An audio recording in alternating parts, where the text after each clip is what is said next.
El ministerio diaconal eh, es el tema que se ha estado manejando partiendo de la carta del apóstol Pablo a Timoteo y contemplando la visión de otros textos en torno al ministerio diaconal. La semana pasada se pudo apreciar un poco acerca de lo que se puede ver en Hechos, y hoy me gustaría ver una visión de Efesios. Una visión de esta carta, yo diría una carta que mueve la intención, que estimula la dirección de vida. Una carta de propósitos, de intenciones, que responde el para qué, el hacia dónde. Y lo que vamos a observar ahorita, hermanos, es un estudio temático. No va a ser un sermón expositivo en el sentido de tomar solo una porción, sino una exposición, sí, un poquito bueno, vamos a procurar que sea un poquito amplia en el contexto de Efesios, pero es más un estudio temático de carácter expositivo con esa intención, basada en el enfoque de vida, el ministerio y el carácter. Ese va a ser el tema de esta hora, hermanos, y vamos a hacer una oración para dar inicio. Oremos.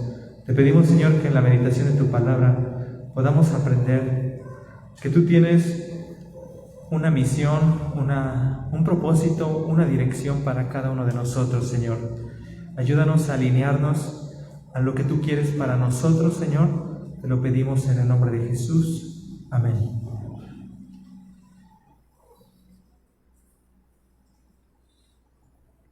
Vamos a usar palabras comunes de nuestro lenguaje,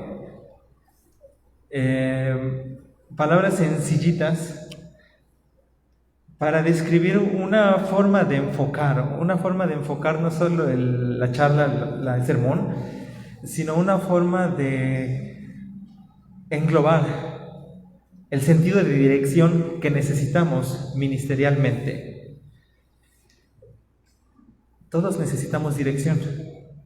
A veces tenemos energía para hacerlo, a veces tenemos intenciones, fuerzas, los recursos, pero cuando no sabemos hacia dónde ir, hacia dónde dirigir toda la energía, los recursos, el intelecto, a veces nos quedamos un poquito estancados. Y lo que hoy vamos a ver, hermanos, vamos a ver 4 palabritas sencillas: propósito, meta,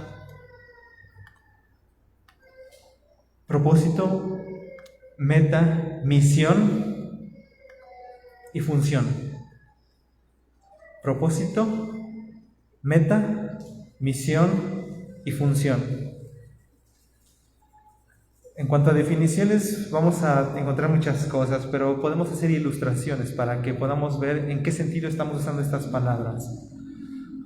El propósito lo vamos a describir como el aspecto más global de la dirección de vida.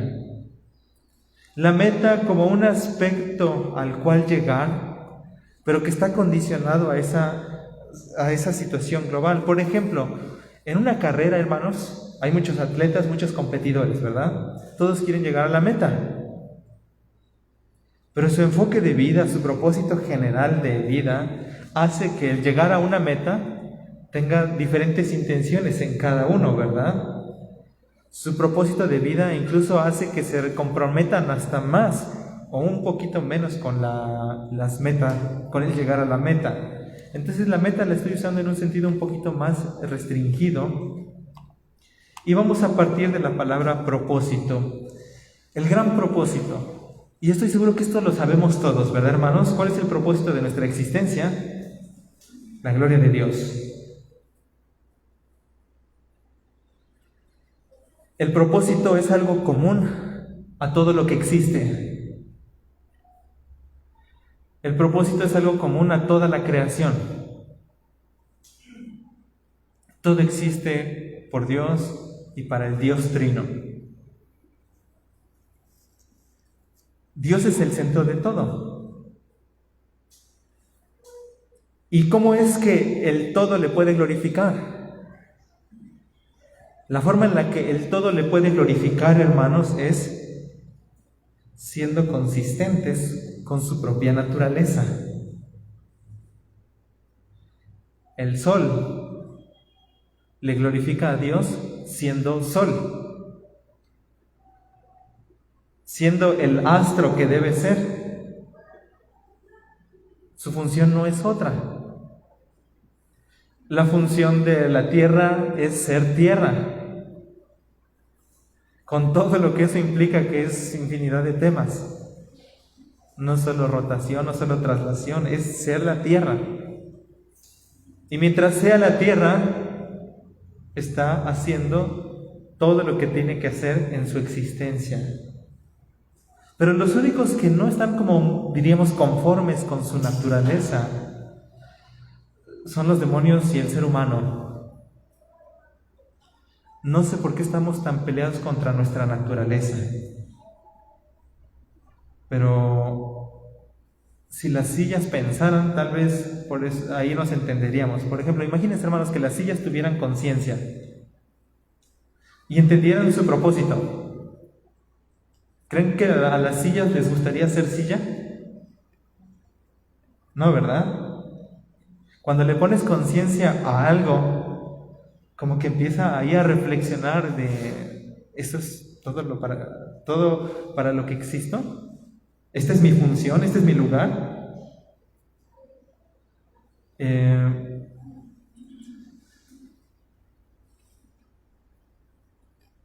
Nuestra comprensión de nuestra naturaleza, nuestra débil comprensión de nuestra naturaleza, hace que queramos modificarlo.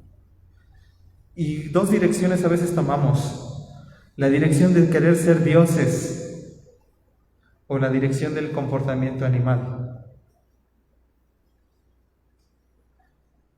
A veces queremos sentirnos que lo tenemos todo, que podemos todo, o a veces queremos sentir como si no hubiera responsabilidad en nada de lo que hacemos. Entonces, ser lo que somos es indispensable para el gran propósito. Pero, ahora sí vamos a ir a la carta a los Efesios, capítulo 1. Que el asunto de la naturaleza humana es algo que se le escapó al mismo ser humano.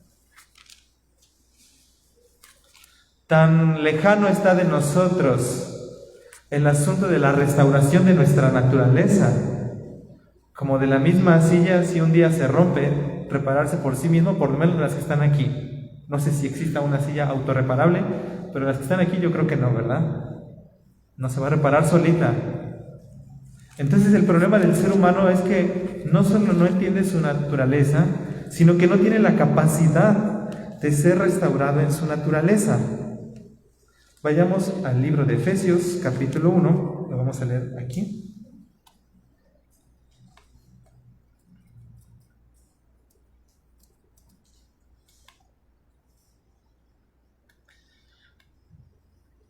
Dice el versículo 3: Bendito sea el Dios y Padre de nuestro Señor Jesucristo, que nos bendijo con toda bendición espiritual en los lugares celestiales en Cristo, según nos escogió en Él antes de la fundación del mundo, para que fuésemos santos y sin mancha delante de Él. ¿Esto es algo que puede lograr el ser humano? No. En amor, habiéndonos predestinados para ser adoptados hijos suyos por medio de Jesucristo. Y siempre se va a hacer el énfasis por medio de, mediante Jesús. Verso 7: en quien tenemos redención por su sangre, el perdón de los pecados. ¿Esto lo podíamos hacer nosotros, hermanos? Nada de esto. El asunto del propósito está estrechamente condicionado a nuestra naturaleza. Y por eso aquí va a decir, versículo 6, ¿cómo dice, hermanos?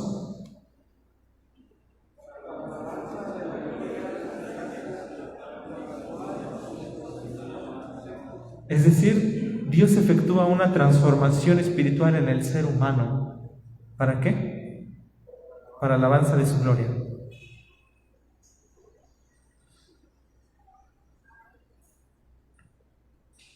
Las palabras que ocupa la Biblia, adopción, regeneración, nuevo nacimiento, habla un punto en el que se vuelve a comenzar, hermanos, como si fuera una nueva criatura. Más bien eso dice Pablo, una nueva criatura. Un asunto de naturaleza, y ahora existe la posibilidad de cumplir el para qué somos. Es como si el sol dejara de brillar. Pudiera haber sido desechado, pero Dios dice, lo vamos a reiniciar, vamos a prenderlo otra vez, que regrese a su estado de sol. Entonces, a través de Cristo, hermanos, no es que les dejáramos de ser humanos, pero de ser seres semejantes a Dios, es decir, limitados, pero con una naturaleza elevada. Por el pecado pasamos a ser seres limitados a ser seres deteriorados espiritualmente. ¿Qué hace Dios? Restaura eso delante de Dios. Pero aún nuestra forma de vida no es consistente con la naturaleza que ya tenemos. Hemos logrado un estado en Cristo, logrado una nueva, más bien, no hemos logrado, Dios ha logrado por Cristo una nueva naturaleza para nosotros. Pero nos falta en este ámbito de vida ser consistentes con esa nueva naturaleza. Es como si el sol ya lo hubieran prendido, pero no hace movimiento, ¿no? No sé, algo así, hermanos, o sea, que el mismo sol tuviera que tener necesidad de una conciencia que lo hiciera moverse, pero parte de la nueva naturaleza.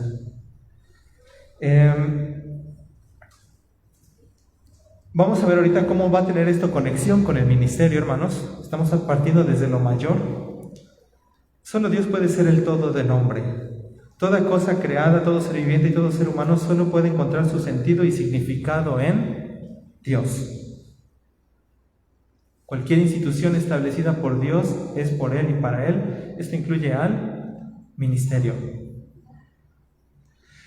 Vamos a la siguiente, hermanos.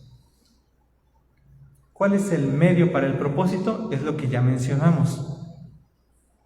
La voluntad, carácter y atributos de Dios, que nos amó. ¿Cómo podemos ser lo que debemos ser? Porque Dios nos amó.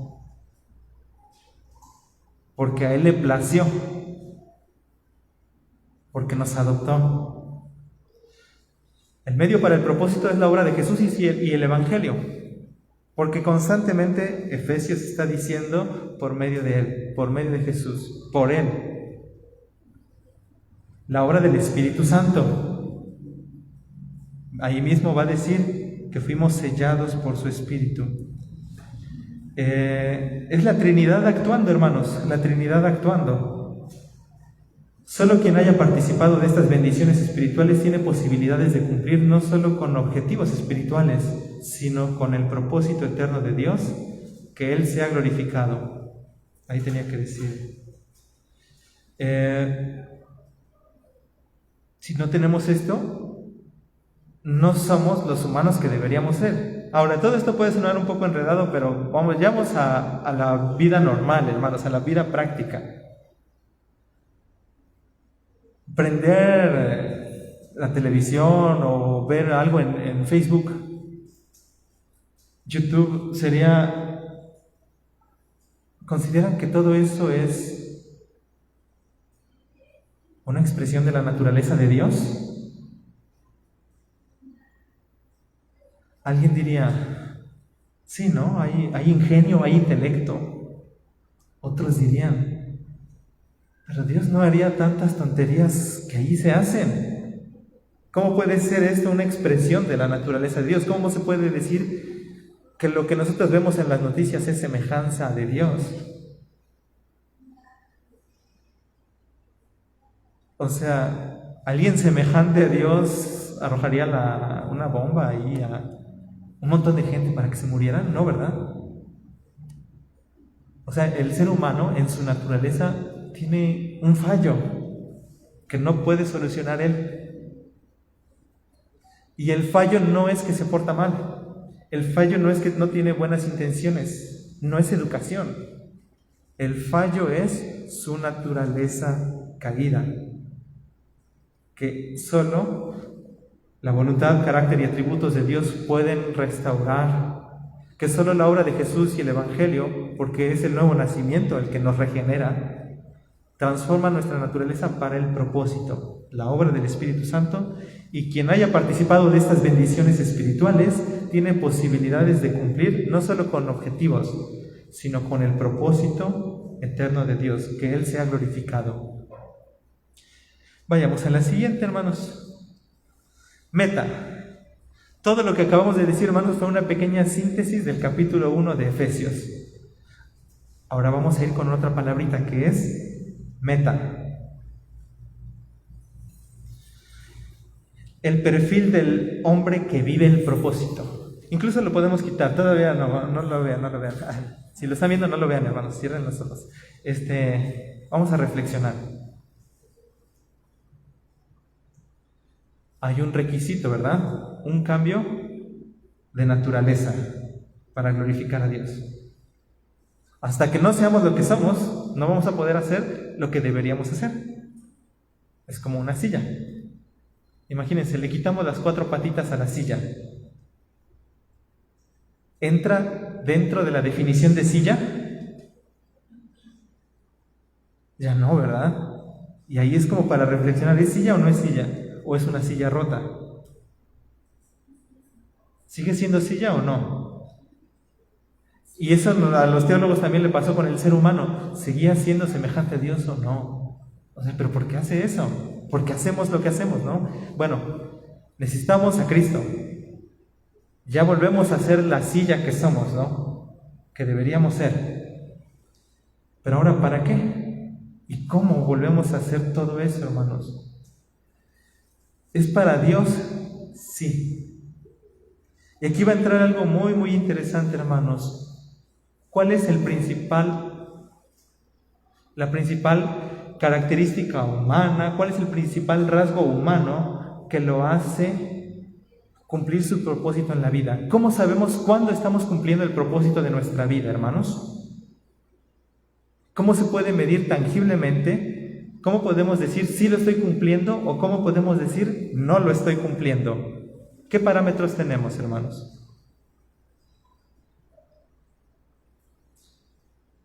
¿Alguien que quiera opinar, hermanos? ¿Cómo sé cuándo estoy cumpliendo mi propósito en la vida de glorificar a Dios?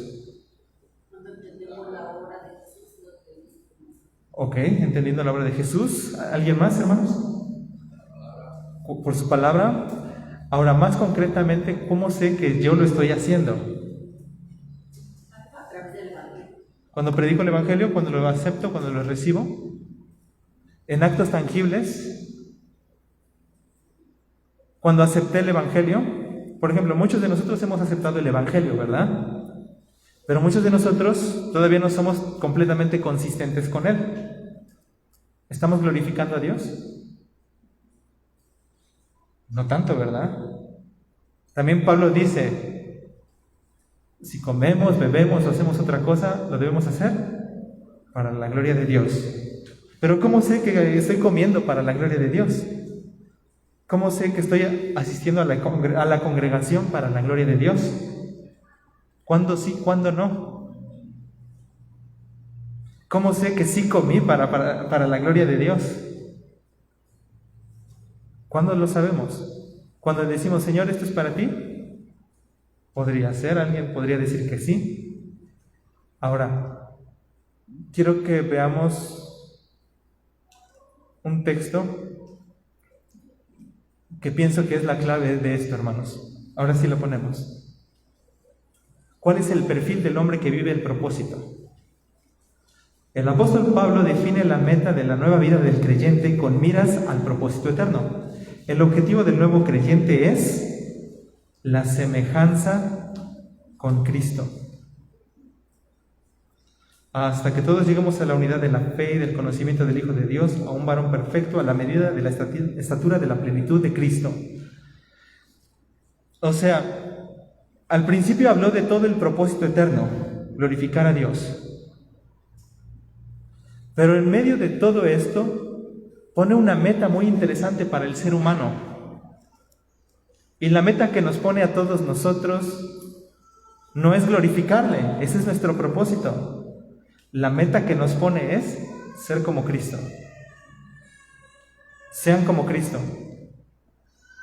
Y yo preguntaré, hermanos, ¿Cristo dejó de glorificar a Dios? No.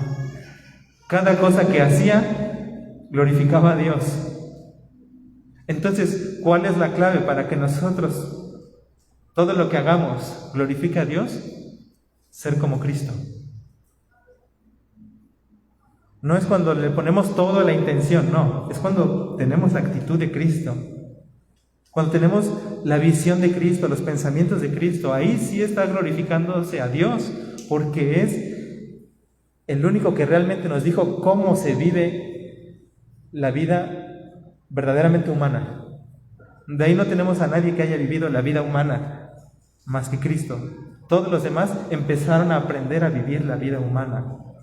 Todos los demás en la Biblia. Diríamos que el único verdadero humano ni era tan humano en el sentido de que era el Hijo de Dios, ¿no? Pero al mismo tiempo era completamente humano, porque dice Hebreos, como decíamos hace un rato, fue tentado en todo según nuestra semejanza. El único verdaderamente humano, el único humano que ha glorificado a Dios. De ahí nosotros, nuestra tarea es ser semejantes ¿a quién? A Jesús. Solo en ese punto estamos glorificando a Dios. No cuando hacemos bien las cosas, no cuando tenemos buenas intenciones, sino cuando de verdad estamos, no sé, por ejemplo, ahorita predicando o asistiendo, si de verdad vemos a los demás como Cristo los vería. Y alguien diría, pero eso no se puede saber. Sí se puede saber. Ahí está el fruto del Espíritu: amor, gozo, paz, paciencia, benignidad, bondad, fe, mansedumbre, templanza. Cuando estamos con los hermanos pero no hay paciencia, eso no glorifica a Dios, porque no es el carácter de Cristo, porque no estamos aspirando a la meta que Dios puso para nosotros. Entonces vayamos recapitulando, hermanos. Propósito: glorificar a Dios. Esto no es algo que logramos nosotros por nuestra propia cuenta. Se necesita de la Trinidad para que por lo menos sea posible que lo podamos hacer, para que sea posible lograrlo. Ahora, glorificar a Dios no es un acto verbal de decir, hoy le voy a glorificar. No, eso no sucede, hermanos. Glorificar a Dios es un acto del ser, de nuestra naturaleza y de nuestra consistencia con esa naturaleza. Por eso Pablo apunta hacia ser como Jesús. No apunta a aprendan mucho, hermanos. Diríamos eso, ¿qué, hermanos? El mismo Pablo escribió, el conocimiento envanece, pero el amor edifica. Sean como Cristo. Claro, ser como Cristo implica mucho conocimiento, pero ya es otro enfoque. Entonces, el acto de ser como Cristo, hermanos, es participar del carácter de Cristo, madurez.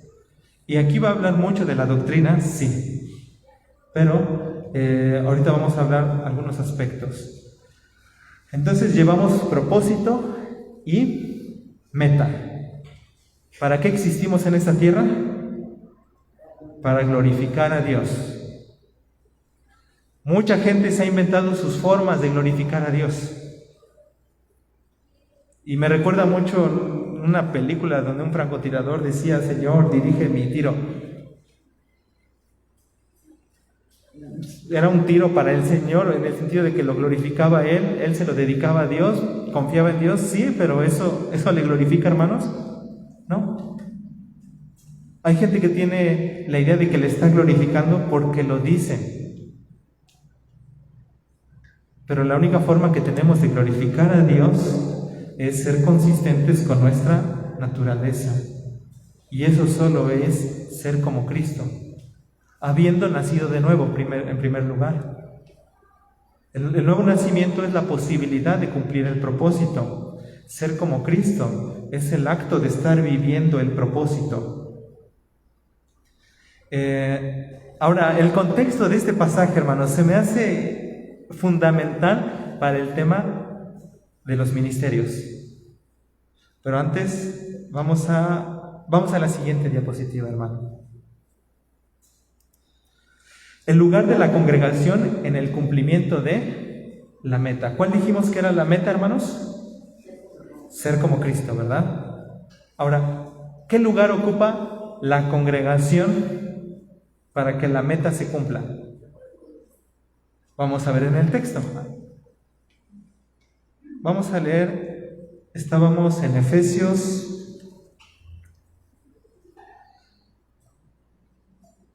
capítulo 4.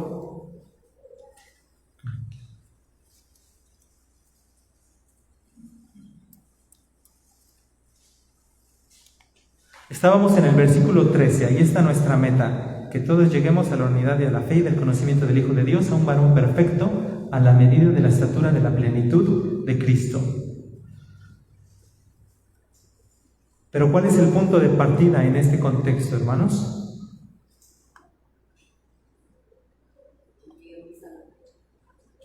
¿Qué hay atrás de este versículo 13? ¿Dónde empieza la idea completa? Si se dan cuenta, antes del 13 hay una coma. Y la coma nos indica que por lo menos 12 y 13 van juntos. Y antes del 12 también hay una coma. Esto nos indica que 11, 12 y 13 son una idea junta. Una idea en conjunto. Antes del 11 hay un punto.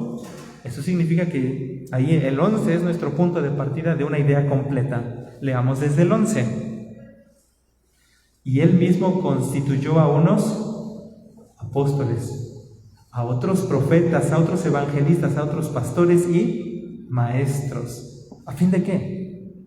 Perfeccionar a los santos para la obra del ministerio, para la edificación del cuerpo de Cristo, hasta que todos lleguemos a la unidad de la fe y del conocimiento del Hijo de Dios, a un varón perfecto, a la medida de la estatura de la plenitud de Cristo. Aquí está la pregunta. ¿La congregación ocupa un lugar importante para el cumplimiento de la meta? Sí, pero no por ella misma, sino por por los dones del Espíritu, por la obra del Espíritu en cada creyente. Solo por eso la iglesia se convierte en un factor determinante, no solo importante, sino también determinante, porque es la obra de Dios a través de hombres que se someten al Espíritu Santo para que cumplamos nuestra meta.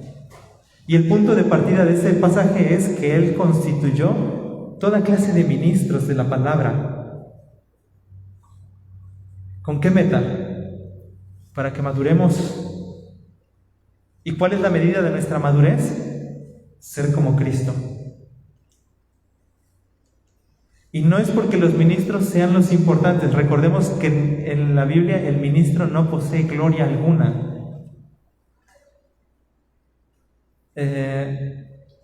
Como dice Pablo, ténganos los hombres por administradores de los misterios de Dios. Como diciendo, nosotros les pasamos el dato a ustedes. Hay algo más, ahorita lo vamos a ver. Pero de entrada, entendamos el peso de los ministerios de la palabra, no porque el pastor sea más importante, sino porque la palabra es fundamental para el crecimiento cristiano, para la meta. Pero aquí hay algo interesante, hermanos. Lean ustedes, por favor, otra vez versículo 11 y 12.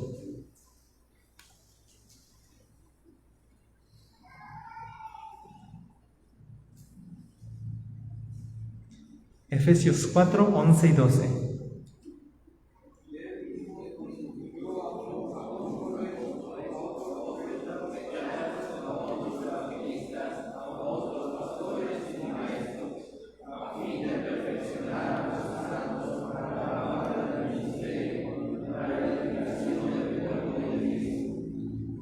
Así es, hermanos. Ahora, les voy a decir una cosita. A ver, la palabra ministerio es una palabra que se escucha todos los días en el taxi, en el autobús, en la radio. No, ¿verdad? Esa solo la dicen ¿quiénes? O los cristianos, o los del ministerio público y otras cosas, ¿verdad? Pero no es una palabra que usemos día a día. A veces por no usar palabras del día a día perdemos el sentido de lo que estamos leyendo. Literalmente dice así. Es más, voy a usar una palabra de Timoteo. A fin de perfeccionar a los santos para la obra de la diaconía, para la obra del servicio. Fijémonos, hermanos, que hay otro enfoque aquí.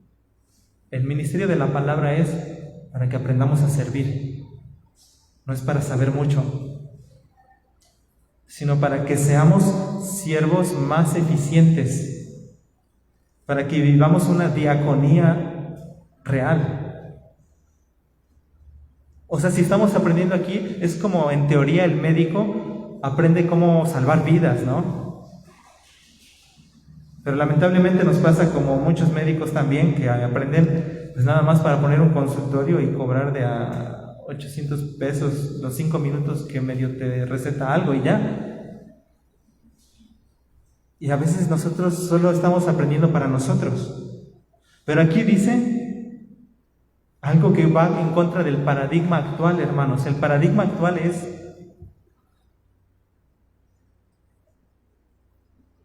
que los siervos los vemos solo de un lado de la congregación. Y a veces los que hacen casi toda la tarea son los que no debieran hacerla. Aquí dice que los santos son los que tienen que dedicarse a todo el ministerio, a todo el servicio. Y los encargados de la administración de la palabra solo están capacitando, están entrenando para hacer un mejor servicio entre nosotros en este mundo, para la diaconía, para el servicio, hermanos. Entonces, cada vez que escuchemos un sermón, ¿para qué es? Para el servicio, no para comprender algo, hermanos. De verdad, la Biblia no es para profundizar. La Biblia es para cambiar. Que podemos profundizar hasta lo máximo, sí, porque es la palabra de Dios. Pero aquí lo pone en una palabra tan sencilla. Les pongo tantos maestros para que sirvan mejor y lleguen a la madurez en doctrina y acciones, a una madurez tal como la de Cristo. Y una persona así, hermanos, está cumpliendo su razón de ser en este mundo. Que a veces pensamos en la razón de ser en un acto nada más, pero nuestra razón de ser es ser lo que somos. Y y ser lo que somos es algo tan amplio y dinámico, hermanos, que nosotros como creyentes, ser como Cristo es para lo que existimos. Y eso siempre va a glorificar a Dios. Entonces el papel de la iglesia, ahora sí vayamos a nuestras diapositivas, el papel de la congregación es fundamental, hermanos, no por la iglesia misma, sino por el Espíritu Santo que está en los hermanos y por la palabra que es predicada por los hermanos. Por eso la congregación es fundamental para nuestra meta. Y si es fundamental para la meta, también lo es para el propósito. Meta y propósito.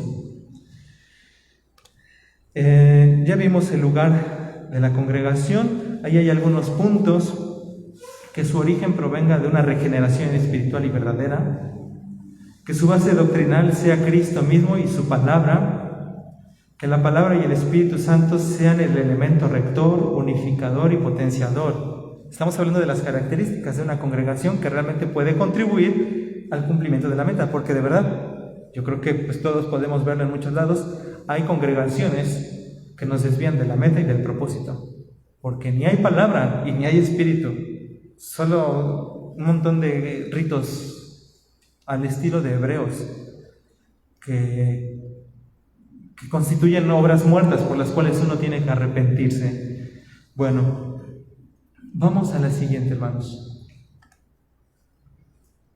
Estas son otras características de esta congregación: que los ministros sean puestos por Cristo. O sea, no es... De verdad, hermanos, cuando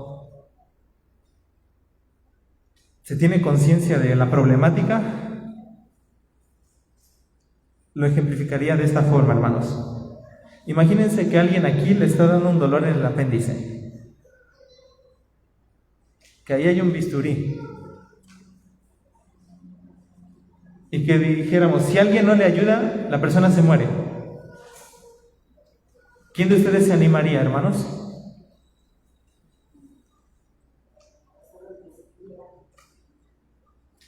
Nadie, ¿verdad? ¿Por qué? Porque tenemos conciencia de que no sabemos y de que el problema es grande. Y solo se atrevería alguien que quiere aparentar algo y terminaría matándolo. Y muchos en el ministerio quieren hacer eso, hermanos. O sea, quieren colocarse como médicos en problemas que son bien difíciles. Y de verdad, cuando se tiene conciencia, yo creo que sí, a fuerza, alguien puesto por Dios, solo porque fue puesto por Dios, lo va a hacer, hermanos. Alguien que se autopromociona, tal vez no tiene conciencia de lo que está haciendo, hermanos. Que los ministros se edifiquen con la palabra en amor. Dos cosas. El mismo Hebreos 11 al 16 va a enfatizar mucho esos dos elementos, hermanos. Dice, sino que siguiendo la verdad en amor, crezcamos en todo en aquel que es la cabeza. No es solo decir lo correcto, sino estar en lo correcto, en el carácter correcto. Y se van a dar cuenta, hermanos, ya empezó, no sé si se puede enfatizar ya ahorita, pero el ministerio diaconal tiene mucho de esa parte del carácter de Jesús. Que Jesús dijo, no vine a sanar, sino que vine a predicar, ¿verdad? Pero en medio de todo se la pasó sirviendo, en amor, en paciencia, en misericordia. Y tal vez nosotros en la congregación no sepamos mucho de Biblia o no le entendamos a todo, pero sí podemos ser ministros en el carácter de Cristo, habiendo creído el Evangelio. Y ahí empezamos a vivir la diaconía, tener el carácter de Cristo, no el nombramiento, sino el carácter de Cristo, que nos hace tener un reconocimiento de la iglesia, más que un nombramiento.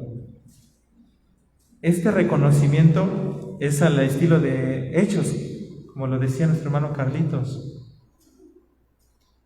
O sea, de entrada ya sabíamos que estos eran hombres llenos del Espíritu Santo, con todas las características, ¿no? Es algo natural por el carácter de Cristo. Y de eso se va a tratar los requisitos de los diáconos. No es una lista de papeles que hay que entregar para ser diácono. Es alguien que está viviendo la verdad del amor. Semejanza con Cristo. Vamos a avanzar al 3, la misión. La proclamación del Evangelio del Reino. Muchas personas piensan que su propósito es la misión, pero no, hermanos, el propósito es glorificar a Dios. La meta tampoco es alcanzar almas para Cristo. Esa es nuestra misión. Ahora, la misión es tan grande y tan amplia que a veces no la entendemos. La misión es del Espíritu Santo en nosotros. La misión es dentro de la congregación. No es un acto individual.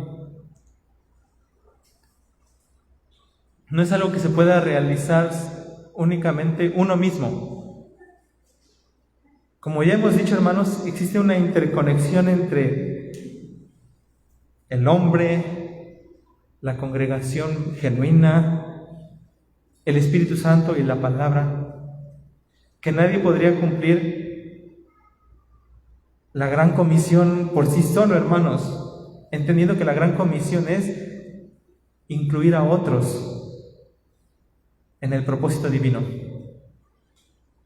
incluir a otros en la meta y el propósito, es decir, ayudar a otros a ser como Cristo.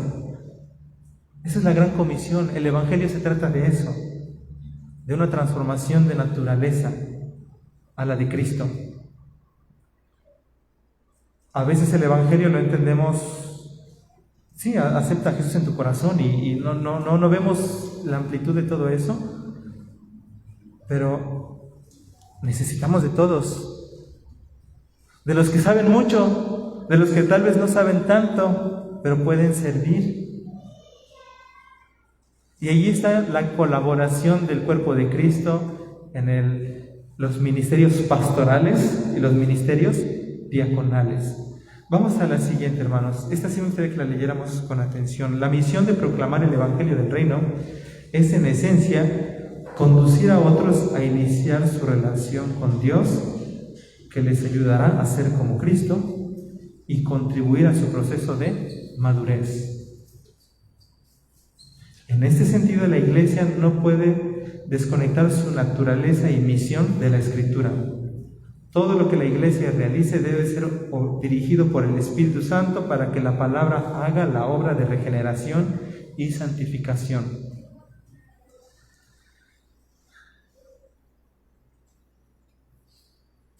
Evangelismo y discipulado, por eso se habla mucho siempre de eso junto, ¿verdad? Porque evangelismo no es que la persona se vaya al cielo. Evangelismo es una relación con Dios desde aquí. Y todos la caminamos juntos como iglesia, ayudándonos unos a otros, unos de una forma y otros de otra, pero todos dirigidos por el mismo Espíritu. Función. Por último, hermanos, la función, es decir, el ministerio. Ya hablamos de propósito, meta, misión, que es la gran comisión, y la función. Cada uno de nosotros tenemos un lugar dentro de la misión. ¿Que siempre va a ser el Espíritu? Sí. Pero recordemos que la obra del Espíritu, hermanos, aparte de sellarnos, aparte de declararnos herederos, la obra del Espíritu es muy famosa y muy conocida por el fruto del Espíritu y por los dones del Espíritu. Es decir, toda la manifestación del Espíritu es para que estemos activos en el carácter de Cristo. Para que seas evangelista, pastor, profeta, maestro, diácono, pero en el carácter de Cristo, de amor, gozo, paz, paciencia, benignidad, bondad, fe, mansedumbre, templanza o dominio propio.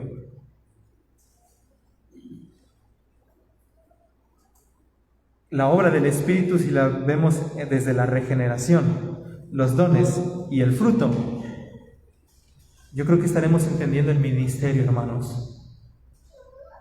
Desde la regeneración, los dones y el fruto, que es ser como Cristo, amor, gozo, paz, paciencia, benignidad, bondad, fe, mansedumbre, estaremos entendiendo el ministerio. No cuando me nombran como diácono y de ahora todos bésenme la mano porque aquí viene el diácono.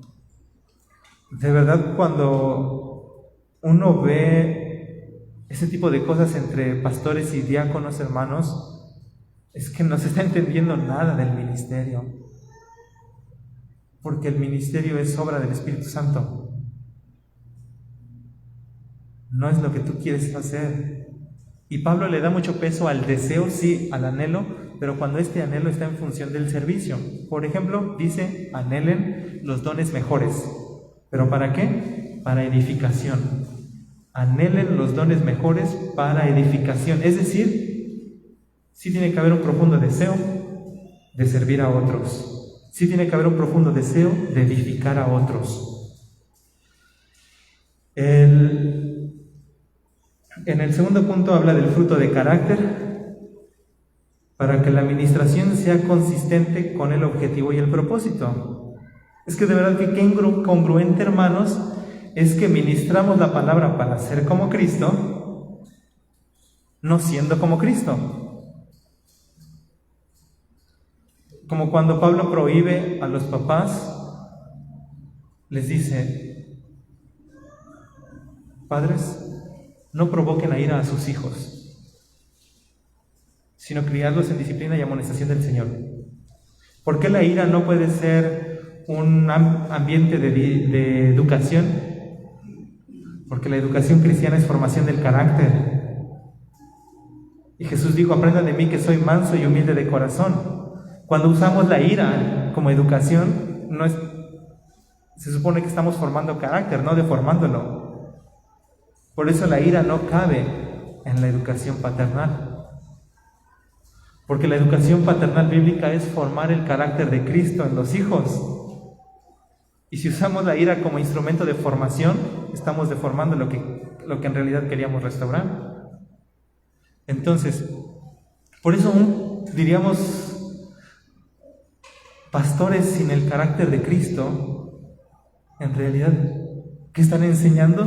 Si se trata de ser como Cristo. No se trata de una transmisión de información, se trata de la verdad, el Espíritu Santo, en un carácter genuino como el de Cristo, que es difícil. Sí, hermanos, es todo el proceso de vida de nosotros. Por eso nos necesitamos de todos, porque es difícil ser como Cristo. Tercer punto, la principal responsabilidad del creyente es la sujeción amorosa al Espíritu Santo. Y una sujeción amorosa al Espíritu Santo no puede existir sin un ministerio o área de servicio en el que se vive en relación con la iglesia. Es decir, lo que sigue es axiomático que por ser creyente una persona tiene un don que administrar delante de Dios para la iglesia y fuera de ella. Es decir, nada más por haber invocado el nombre de Cristo, tenemos un ministerio. Tenemos una función que cumplir respecto a nuestra misión, ya sea un ministerio pastoral o un ministerio diaconal, pero que finalmente es para que nos edifiquemos todos unos a otros. Y esta es la progresión, hermanos, desde el propósito hasta el ministerio. Propósito: glorificar a Dios. ¿Cómo? Siendo como Cristo. Cumplamos esa meta. ¿Qué recursos tenemos? La Biblia, el Espíritu Santo, pero ni la Biblia ni el Espíritu Santo quieren trabajar ajenos a la iglesia. Por eso una congregación es muy importante que esté sumisa al Espíritu y que tenga sana doctrina. Así podemos madurar para ser como Cristo, cumplir el propósito. Pero no es que me ministren bien, porque la función de la que hablamos en el último punto es que todos nosotros, que si le dejamos, diríamos, la chamba a uno solo, no se va a poder. Eso sí no se puede, hermanos. Se requiere que cada uno de nosotros haga su parte de ministro. Porque somos, dice ahí, perfeccionados los santos para la obra del ministerio. Es para que todos estemos activos. Esa es la administración. Activos en el carácter de Cristo, sino que siguiendo la verdad del amor, crezcamos en todo en aquel que es la cabeza, en Jesús. Vamos a orar, hermanos. Te agradecemos, Señor, por tu palabra. Gracias por tu mensaje. Sigue ministrando a tu iglesia. Te lo pedimos en el nombre de Jesús. Amén.